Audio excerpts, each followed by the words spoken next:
আসসালামু আলাইকুম ওয়া রাহমাতুল্লাহ। আশা করি সবাই ভালো আছেন। প্রিয় দর্শক, আজকে আপনাদেরকে এমন একটি আমলের কথা বলবো যে আমলের মাধ্যমে অবশ্যই আপনারা পুত্র সন্তান লাভ করবেন ইনশাআল্লাহ।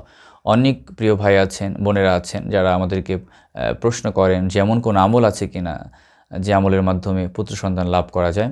হ্যাঁ, আজকে সে আমলের কথাই আপনাদেরকে বলবো। এমন অনেক পিতামাতা আছেন যারা পরপর কন্যা সন্তান লাভ করছেন, একটি পুত্র সন্তানের আশায় বুক বেঁধে আছেন যে কবে সেই পুত্র সন্তান আপনারা পাবেন বা আল্লাহ সুবহানাহু ওয়া তাআলা আপনাদেরকে পুত্র সন্তান দান করবেন। প্রিয় দর্শক, সেই গুরুত্বপূর্ণ আমলটির কথাই আজকে আপনাদেরকে বলবো। আপনারা সহবাসের পূর্বে আল্লাহ সুবহানাহু ওয়া তাআলার অন্যতম একটি গুণবাচক নাম আল মুতাকাব্বির, এই আল মুতাকাব্বির এই শব্দটি 10 বার পাঠ করবেন সহবাসের পূর্বে।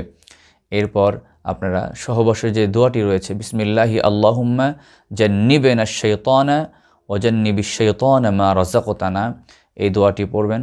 এরপরে সহবাস করবেন।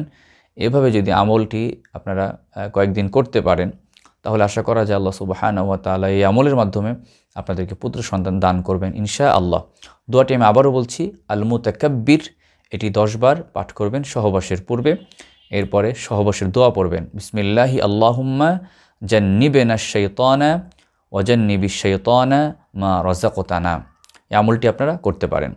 আরেকটি গুরুত্বপূর্ণ আমলের কথা আপনাদেরকে বলতে চাই, যে আমলটি আমাদের মুসলিম জাতির পিতা হযরত ইব্রাহিম আলাইহিস সালাম তিনি করেছিলেন, যে দোয়ার মাধ্যমে আল্লাহ সুবহানাহু ওয়া তাআলা তাকে বৃদ্ধ বয়সে হযরত ইসমাঈল আলাইহিস সালামকে দান করেছিলেন।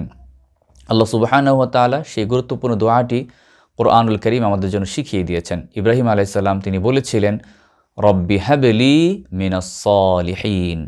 আমার সাথে বলেন, রব্বি হাবলি মিনাস সালিহিন।